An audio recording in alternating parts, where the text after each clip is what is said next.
Back in my early 20s, I was trying to kick a major 4-year heroin addiction. Like I said, trying on my own, which meant that I wasn't using as much and it would be months in between. On this faithful day, someone had given me 2 OC80s. This was when the price of such goodies hadn't reached the almost $100 a piece mark. I had never seen these, as they were fairly new on the streets, so after getting off of work at the little coffee shop I worked at, I popped the 2 teeny tiny treats in my mouth and hopped on the train to head into Boston to go see one of my favorite punk bands. Now, anyone who knows about kicking a habit, when you start to use less, your tolerance goes down. So the number one rule there is to use less than you're used to. And I had no idea how strong one of these things were. And like I said, major habit, so of course I took them both. And for those who don't know, 1 OC80 is enough to let a 200-pound junkie feel good. So being a 110-pound girl that hasn't touched this stuff in a couple of months, I don't even remember the show, never mind do I know how I got on the train and off at my stop. Anyways, by the time I got to my ratty little borough of Beantown, I was throwing up every 20 feet or so. I could barely keep my eyes open, but I didn't live in a very good part of the city, and curling up on a corner and hoping I didn't die was not an option. So I propped myself along the walls and was trying to inconspicuously hurl while trying to make the 5 blocks to my apartment. I was about halfway there when I noticed a shitty car going really slow behind me. I figured whoever was in it was looking for a hooker. The part of town I lived in, anyone could be a hooker. So I just turned and looked at him and shook my head. This was usually enough to get them to drive on. It wasn't this time. Guy pulls up right next to me in this like 30-year-old crappy green Honda or something and says in a very thick and what I'm guessing is a Korean accent, "You need help? Get in, get in." The man looked to be about 30 and of Asian descent, dressed in jeans, blue tattered t-shirt, and I kid you not, a tux jacket.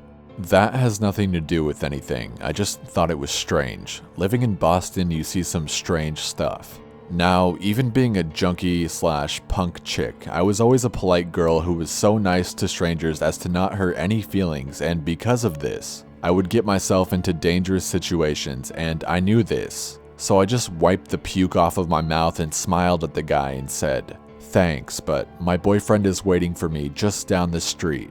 There was no boyfriend, and I actually had quite a bit of blocks to cover, but I was nice, not stupid. Well, not that stupid, considering the pill-sickened state I had put myself in. Mr. Man says, "You sick, you need ride." Okay, guy can't take a hint. I told him again that I didn't need a ride, but thanks. I started to walk faster and crossed the street. Unfortunately, it was a one-way, and he pulled up close enough to the curb that he could grab me from the driver's side. Alright, now I'm getting scared. It's almost 3 a.m. and no one is out on this side street. "No, you get in now." I was feeling really sick and embarrassed at this point. I was trying to hold off throwing up in front of this guy, and I know I'm about to hurl again, and I'm getting pissed. So I yelled, "No, I know get in now. Look dude, I'm not gonna suck your dick, so just fucking leave." And then I puked. Now, I was always on the small side and hung around and lived in places where it was a good idea to have some sort of protection. Tonight, I had my gravity knife tucked in my boot, so when Mr. Good Samaritan started to get out of his car as I was bent over, I pulled it and let the blade slide out as I stood up and said, "Please, just leave me the fuck alone." His eyes focused on the knife and he got back into his car. Like I had said before, his car was a piece of shit, so when he took off, it was really loud. I watched him turn the corner and started back on my wall crawl home. As I turned the next corner, lo and behold, there he was at the end of the street. He took off again when he saw me stop and stand there looking at him. But the whole way back home, I would either see him or hear his muffler. I still hadn't put my knife away because I knew if he actually got a hold of me, I was in no condition to be able to get him off of me without a lucky stab. He actually drove by me as I was fighting to open the door to my crappy little duplex. My roommate and I lived on the bottom floor, but once I got in, I felt pretty safe enough to crawl to the couch and pass out because my roommate's big-ass skinhead boyfriend was there. and they have this pit bull something mix who was a love bug but smart enough to know when not to be. When I finally woke up the following evening, those things really fucking hit me hard. My roomie told me she couldn't believe I had slept through all the ruckus. Apparently, the dog had started barking around 4:30 a.m. and wouldn't stop. So they let him out of the room and tried to go back to sleep. But Rudy wasn't having that, which is the dog, by the way. They came back out to tell him to shut up, and he was running back and forth between the back corner window and the window behind the couch I was passed out on. The dog was going absolutely batshit crazy, acting like he was trying to bite through the fucking glass without waking me up. My roommate later told me she had checked to make sure I hadn't OD'd and died. This was the point where my roomie's boyfriend decided to go out and check what the hell his dog was trying to kill. He grabbed the bat we kept by the door and made his way to the back where the window to the couch was. He heard a lot of noise going around the other side, and then a car starting up. A loud car. By the time he ran to the front, the car was halfway down our street. When he made his way back around to check the window Rudy was trying to eat through, there was a bunch of crates moved from under the first window he was barking at, stacked up under the window where the couch was, and the screen had been cut where you put your fingers through to open it.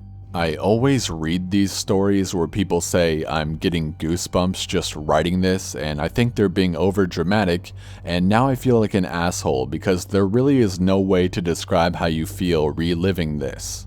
Over the next few weeks, the boyfriend and the dog stayed at our place because we kept hearing noises and, imagining or not, it scared the hell out of us. Quite a few times, the boyfriend would run out when we hear something and would sometimes even catch a glimpse of the guy as he went around a corner, but he was never fast enough. The boyfriend would blame it on the guy being, quote, ninja fast, but we just knew he was too slow. Some may ask us why we didn't just let the dog out. This was a point in time in my state where they were thinking of outlawing pit bulls because they had a really bad rap. If we had let him out, Rudy would have caught him and that would just end bad on a lot of levels. But seriously, what kind of person still tries to get into a house with a psycho pit bull and a 6'2" skinhead trying to kill you with a baseball bat?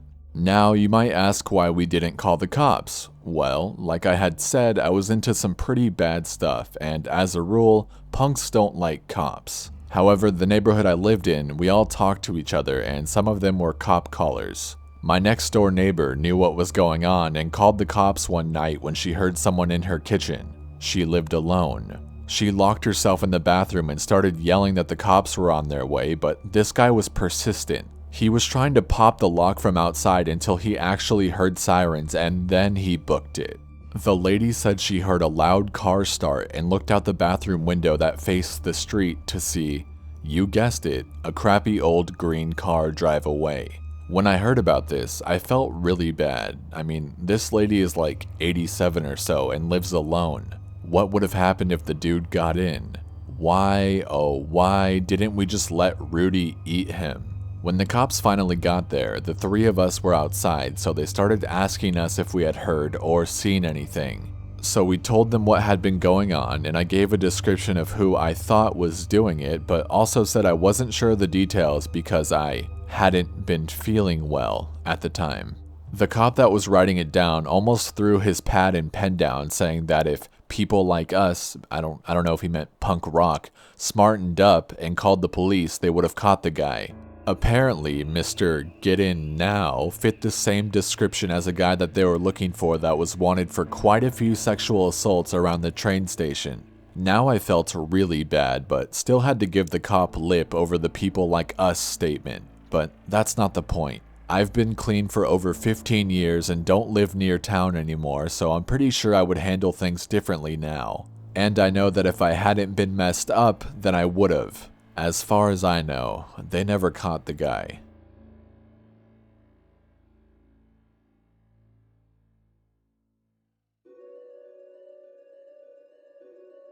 Back in December of 2004, wow, it doesn't even seem real. It's been over 10 years. I was living in Portland, Oregon, attending college. I was sitting at home one night writing my last research paper for the term. I had my Yahoo IM up, chatting to a few friends, when a message from someone not on my friends list pops up. Have you ever thought about suicide? Okay, weird, but hey, it's almost midnight on a Sunday night and stranger things have been asked to me before, like, can I see your tits, etc. So I messaged the stranger back for kicks. Sure, who hasn't at some point? Why? Well, asking that question opened Pandora's box. He battered me with questions about how I wanted to die, why did I want to die, would I want to die with others, etc. Obviously getting creepier and creepier as the conversation continues. But I play along. I'm assuming the guy is just fucking around with me.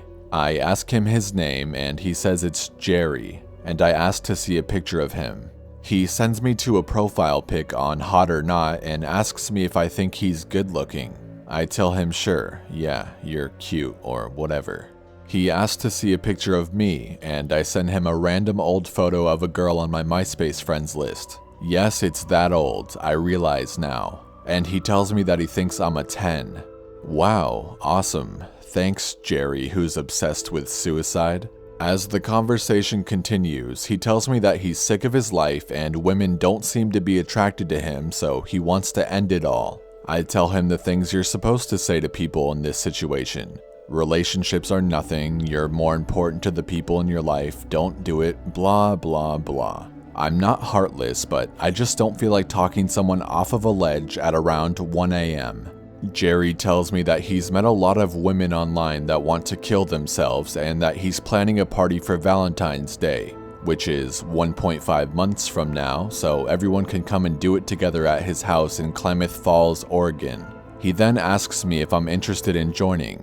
I say yeah, sure, but I make an excuse that I don't have a car to get down there for it. He tells me that there are a few women from Portland coming down for it, and one of them has a van. He's sure I can catch a ride with them. He says that he's built a beam in his home that will hold up to 50 bodies at once, but that I shouldn't wear shoes because they'll weigh me down. By now, yes, I'm starting to realize this guy is acting very serious. And this is in fact not a joke. So I start asking him specifics like what his address is, what his full name is, who are the women traveling from Portland. He tells me their names and that one of them is bringing her 5 children with her and that they want to die as well. Huge red flags are up at this point. So while I'm still chatting with him, I call a friend of mine back home in Eastern Oregon who works as a 911 dispatcher. She's actually at work when I call her, and after telling her the whole story, she advises me to hang up and call Portland Police Department right away,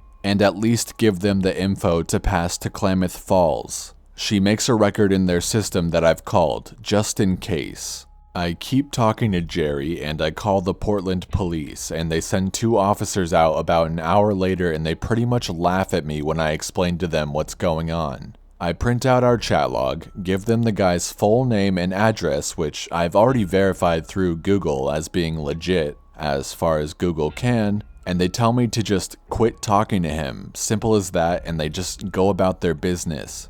Wow, don't I feel stupid now. I call my friend back home and tell her what Portland PD did, and she said to keep an eye on things. If he keeps talking, just keep saving the conversation. So I do, for another 2 hours, and things just get to the point where I can't handle him anymore. He's battering me with questions about how do I want to die, wearing clothes or naked? Do I want to have sex before I die? Would I have a problem killing kids before? Would I want to hold hands with others while we hang? Finally, I just told him I'd be in touch closer to Valentine's Day. So after this, for the most part, I just laughed it off with some friends. Because Portland PD never got back to me about anything, so of course, I just assumed it ended up being a very strange prank. Fast forward February 10th, 2005, a friend of mine calls me while I'm on campus on my way to work. He tells me some guy in Klamath Falls has been arrested for trying to set up a mass suicide pact for Valentine's Day. I'm floored. I run to my office, log into a computer, and sure enough, it's everywhere on all news forums. Gerald Crean arrested for plotting mass suicide Valentine's Day party. My friend from back home sees the news and calls me, tells me I need to call back to the Portland PD and tell them I called this in back in December. I make the call, and an hour later, 2 FBI agents are coming to pick me up at my job, taking me home, and taking my entire computer to be analyzed. We sit in my living room and I'm questioned over and over about my involvement and if I was really planning to commit suicide. I kept telling them over and over that I just talked to the guy as a joke. Thought it was some sort of prank and that I only called the cops when he started talking about some woman from Portland bringing her kids in too. And I'd given all the info to the Portland PD officers back in December. How was I supposed to know they never did anything with it? Which they didn't, they sat on it, probably shredded it, and never even sent any of the info to Klamath Falls. The agents tell me the story has gotten a lot bigger and that Crean had contacted hundreds of people. At least 30 had agreed to come on Valentine's Day to his house and commit suicide together. One woman, her parents found some emails between she and Crean and called the police. That's how they finally got involved, not from me, nearly 2 months ago. This happened less than a week before Valentine's Day. So I'm freaked out, they drop me back off at the college, and I tell my boss everything that's happened. She tells me that reporters have been calling non-stop since I left, wanting to talk to me. She said she didn't give any of them my cell phone number, but that she thought it was only a matter of time before they showed up at the office. I was a student worker, my name is on the campus website, directory, etc. If the AP got a hold of a police report, there was no saying how fast they could start tracking me down. I call my mom, tell her what's happened, and she tells me that she'll be up that evening to come and get me and bring me home for a break. I take 4 days off, turn in what assignments I have left as the FBI has the rest on my tower, and I head off to Eastern Oregon to wait out the media. Big mistake, huge mistake. Because by the time I made it back home that night, they had already tracked down my brother. And my sister-in-law thought it was so cool that ABC and CNN wanted to talk to me that she gave them my parents' address and my cell phone number. She's a fucking idiot. I was harassed, chased down, and semi-terrorized until I finally gave an interview to Good Morning America. I hoped it would die down then. The story was out. Who cares, right? Wrong. Completely wrong. Apparently every fucking outlet cares until you give them the 15 seconds of conversation that the others didn't get. I had my 15 seconds of fame and I never want to deal with that shit again. Crean is still sitting in the Salem State Hospital for his crimes of solicitation to commit murder.